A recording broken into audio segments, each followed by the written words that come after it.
tu crois pas à ton succès, tu vas le saboter. C'est inévitable. Fait que j'ai saboté ma carrière vers la fin. J'ai pas pris des bonnes décisions. Puis ma carrière est comme morte dans l'œuf à un moment où j'aurais pu exploser.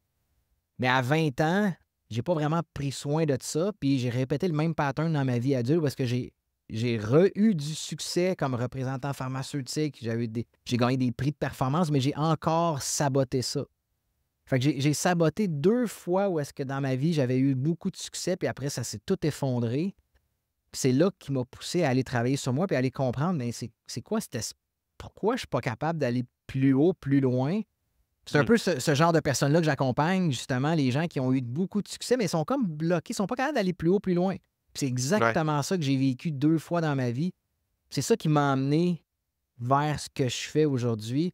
J'ai voulu aller comprendre pourquoi j'avais tant de succès à un moment donné, puis après ça, tout bloquait. OK. Puis je Mmh. sabotais tout. Puis, tu sais, là, je Mmh. suis allé comprendre que c'est vraiment mon passé, mes croyances limitantes, mon syndrome de l'imposteur, mon manque de confiance qui faisait que ton cerveau va tout le temps te donner dans ta réalité ce qu'il y a en lui. Puis moi, je ne croyais pas pouvoir mériter des succès incroyables. Mmh. Fait que je bloquais. Puis je m'auto-sabotais. C'est ça le fameux auto-sabotage, là, c'est d'aller à l'encontre de ce que tu veux. Fait que ces 2 épisodes-là de ma vie au niveau de ma carrière sportive et au niveau de ma carrière professionnelle, parce que j'ai tout détruit de façon inconsciente, c'est ce qui m'a Mmh. amené dans ce monde-là. Puis c'est ce que je veux aider aujourd'hui les gens à succès, mais qui bloquent. Ouais. Puis c'est tout. C'est fou quand même quand tu penses à ça, à quel point, tu sais, bon, peut-être que les gens n'auront pas la référence de «j'ai été repêché par les Dodgers de Los Angeles», mais tu sais, s'il y a des Européens qui nous écoutent, là, c'est comme quelqu'un qui a été repêché par le Manchester United au soccer, c'est comme quelqu'un qui est repêché par le Canadien de Montréal, Ouais. au hockey sur glace.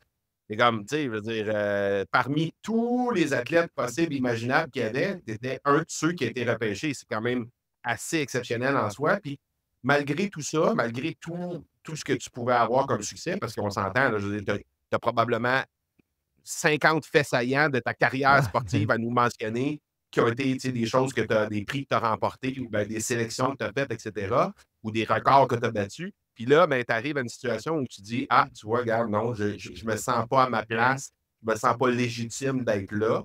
Puis là, ben, avec tout le travail que tu as fait, puis je sais que c'est de ça que tu parles sur ton podcast, là, pour avoir ouais. écouté plusieurs de tes épisodes. Puis je trouve ça fascinant comment tu amènes ça parce que c'est spécial de voir à quel point des fois, juste des trucs que spontanément on comprend pas ou que, tu sais, je veux dire, de façon naturelle, on va pas vers ça. C'est des choses qui nous empêchent d'avancer Tellement. aujourd'hui.